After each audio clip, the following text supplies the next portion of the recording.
आपकी जो blood sugar है वो 130 है, fasting blood sugar. Fasting blood sugar पे अभी हम आएंगे, ये बड़ा इंटरेस्टिंग है। उसके लिए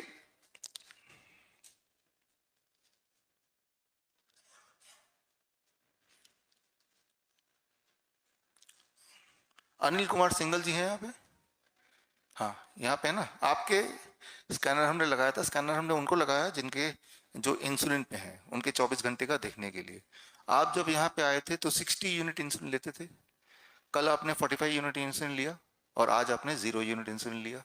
60 से 45 तक पहुंचा, 45 से 0 तक पहुंच गया 3 दिन के अंदर। ये अच्छी उपलब्धि है, राइट। अब आपको हम मॉनिटर करेंगे, आप भी खुद को मॉनिटर कीजिए। हो सकता है कि आज आपको थोड़ी बहुत इंसुलिन की जरूरत पड़े, हो सकता है नहीं जरूरत पड़े, है ना। तो हमें कोई जिद नहीं कि इंसुलिन छुड़ा के मानेंगे आज ही छुड़ाना है। आज के बजाय 5 दिन और लग जाए कोई बात नहीं, थोड़ा और बढ़ गया तो चलो भाई, जहां 60 ले रहे थे वहां 6 यूनिट ले लेंगे, है ना। इस तरह से आपको हिट एंड ट्रायल करते करते करते करते एक टाइम आएगा, या हो सकता है वो टाइम आ गया हो या 2 दिन बाद आ जाएगा, जब आपके बिना इंसुलिन लिए blood sugar is less than 250 mg/dL। वो इंपॉर्टेंट है, राइट। लेकिन फिलहाल आपका ट्रेंड ये है। अब जो बात मैं आपको फास्टिंग वाली बताने जा रहा हूं वो ये देखिए, आप सब अपना ब्लड शुगर, जीवन में जो डायबिटीज पेशेंट अपने आप को बोलते हैं, दवाई जो लेते हैं, इंसुलिन लेते हैं, फास्टिंग चेक करते हैं, पोस्ट पैरल चेक करते हैं, रैंडम चेक करते हैं। सो के उठने से पहले, सो के उठने से पहले वाला ब्लड शुगर क्या है वो कभी चेक नहीं करते हम। करते हैं क्या? 6 बजे उठते हैं, 4 बजे कितना ब्लड शुगर है कभी किसी ने चेक किया? आप सो रहे हैं, कोई और आके आपके बिहाफ पे चेक करते हैं, ऐसा हुआ कभी? ऐसा नहीं हुआ।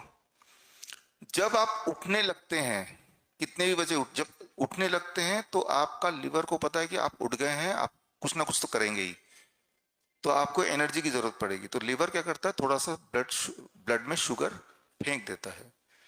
तो दैट इज कॉल्ड फास्टिंग। तो फास्टिंग ब्लड शुगर बढ़ा हुआ आता है आपको, आप देखते हैं फास्टिंग बढ़ा हुआ आ रहा है, तो आप दवाई और लेंगे। जितनी दवाई लेंगे रात की शुगर उतनी डिप होगी, जितने नीचे रात की शुगर जाएगी, सुबह जब उठेंगे वो उतना ही ऊपर छलांग लगाएगी। स्पंज की बॉल की तरह है, जितनी जोर से नीचे मारेंगे उतना ऊपर जाएगा। और जितना ऊपर फास्टिंग दिखेगा आप सोचेंगे कि दवाई और बढ़ा दे तो और बढ़ गया, और अगली रात वो और नीचे जाएगा। जितनी नीचे जाएगा सुबह जब फास्टिंग देखेंगे और ऊपर आएगा। तो आप एक में फंस गए, एक चक्रव्यूह में फंस गए। उसका रिजल्ट, उसका जो एग्जाम्पल है वो अनिल जी के इस पिछले 24 घंटे का रिकॉर्ड में बता रहा हूँ, सुबह का रिकॉर्ड में बता रहा हूँ, वो ये आपके सामने है।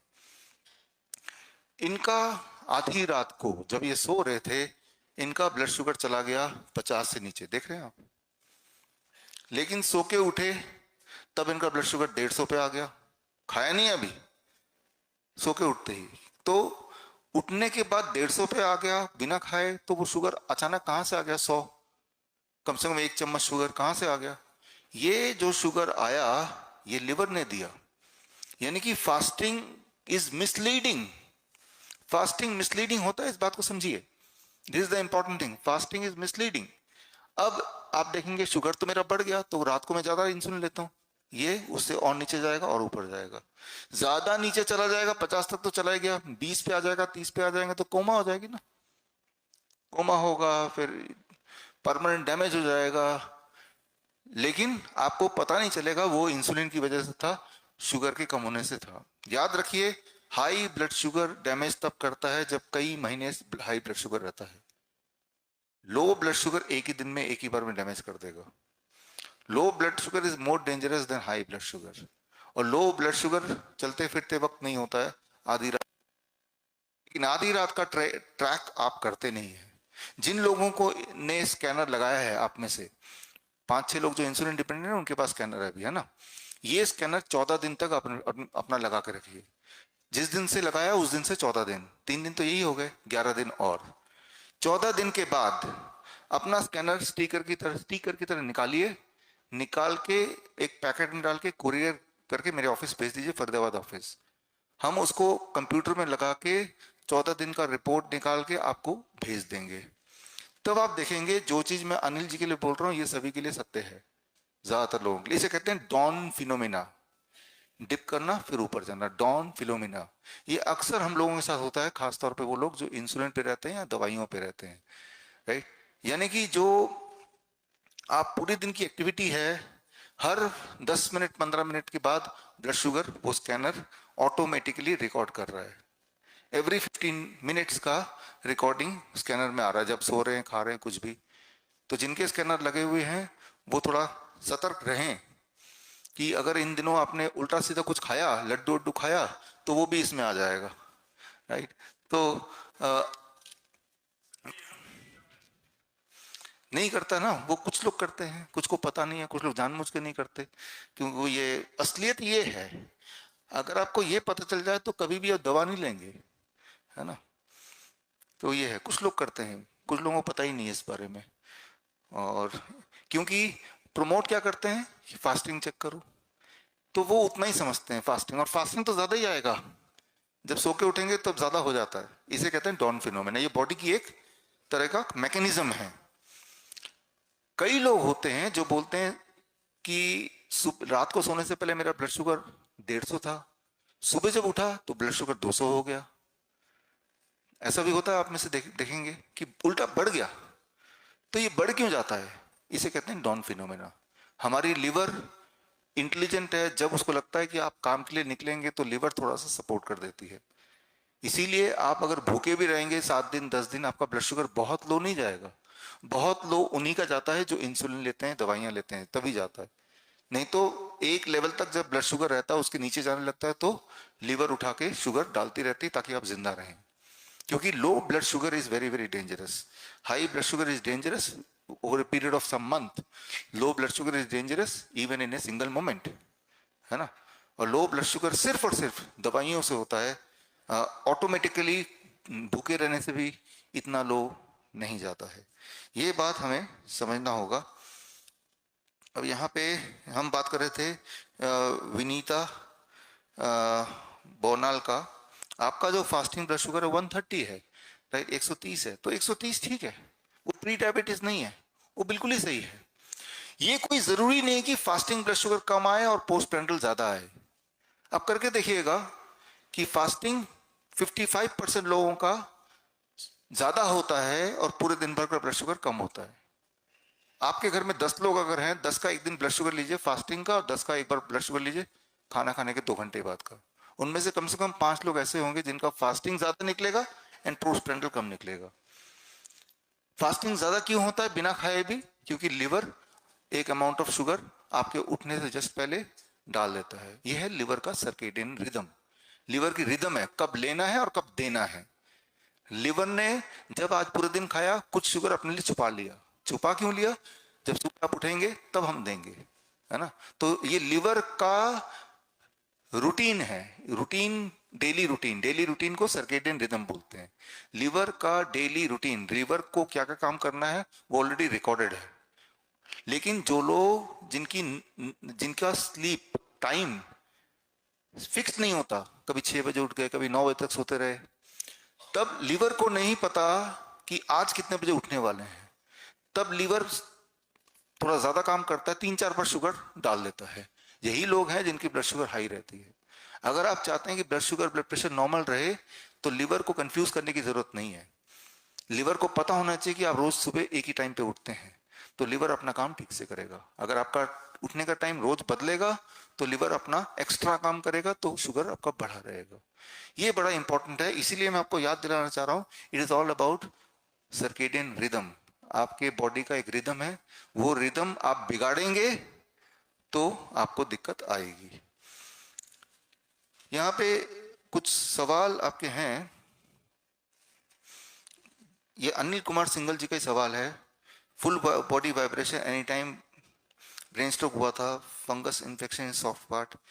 देखिए, full body vibration any time. Vibration कई लोगों को कान में आवाज सुनाई देती है, इस तरह का एक होता है, टेनिटस बोलते हैं, हमेशा गू गू गू गू ऐसी आवाज सुनाई देती है। कुछ लोगों को वाइब्रेशन लगता है। तो इसका सोल्यूशन दो है। एक तो रात को जब आप सोएंगे, मैंने पहले भी बताया था, वीडियो में आपने सुना होगा, अपने घर के जितने भी इलेक्ट्रिकल इक्विपमेंट उसको दूर रखिए।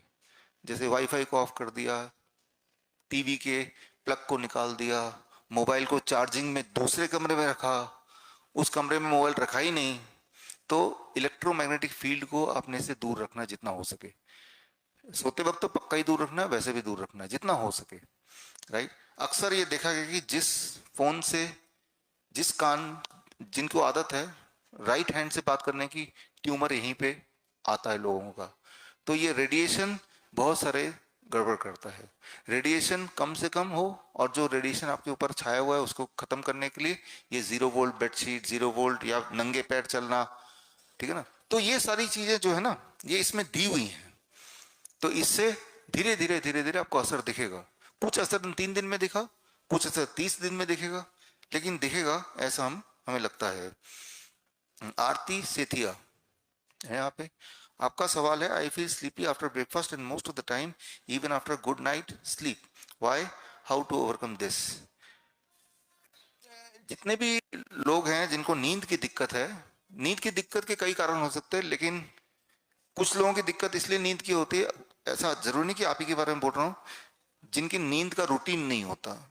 कुछ लोगों को दिक्कत इसलिए होती है, एनफ सनशाइन नहीं लेते, दिन भर में डिम लाइट में रहेंगे, रात को ब्राइट लाइट में रहेंगे, उल्टा, राइट। दिन भर में ब्राइटनेस में रहना है, रात को डार्कनेस में रहना है, दूसरा। तीसरा कि जिस कमरे में आप सोते हैं उसी कमरे में आप खाना भी खा रहे हैं, उसी कमरे में आप टीवी भी देख रहे हैं, उसी कमरे में आप बैठे ही हैं, तो इससे आपके नींद में फर्क पड़ेगा। नींद वाला कमरा अलग होना चाहिए, और हो सके तो उसका टेम्परेचर थोड़ा सा डाउन होना चाहिए इन कंपैरिजन जिनको नींद की दिक्कत है। तो इस तरह से, जैसे आप में से कई लोगों ने बताया, जो मैंने आपको बताया भी, जिनकी नींद ठीक हो चुकी है, उसका एक कारण है 0 वोल्ट बेडशीट, एक कारण है थोड़ा बहुत धूप लेना। तो ये 0 वोल्ट बेडशीट, ये 0 वोल्ट ये घर पे भी करेंगे तो नींद अगर अभी तक ठीक नहीं हुई तो थोड़े दिन और लग सकते हैं, तो ठीक हो जाएगा। अरविंद कुमार सेतिया, आप है ना। What is dysplasia? When dysplasia was moderate grade, CEA was 1.1 or 2, when adenocarcinoma detected it was 0.8, how come? देखिए, जो CEA बोल रहे हैं कैंसर के डायग्नोसिस का जो टेस्ट है, इस कल मैंने कैंसर डायग्नोसिस पे डिटेल में बात किया, जो बहुत ही ज़्यादा रिलायबल टेस्ट माना जाता है, पेट स्कैन, बायोप्सी, वो भी रिलायबल नहीं है। और जो तो टेस्ट लोग करते ही नहीं है बिकॉज ये अनरिलायबल है, उस टेस्ट के बारे में पूछ रहे हैं तो डेफिनेटली अनरिलायबल है, तो इस पे रिलाय करने की जरूरत नहीं, बल्कि टेस्ट के पीछे पड़ने की जरूरत ही नहीं है। कैंसर के कॉन्टेक्स्ट में स्पेशली कोई टेस्ट का कोई वैलिडिटी नहीं है। There is no validity of any test of cancer, क्योंकि cancer cell switch on switch off होते रहते हैं। इस पल स्विच ऑन है, अगले ही पल स्विच ऑफ है।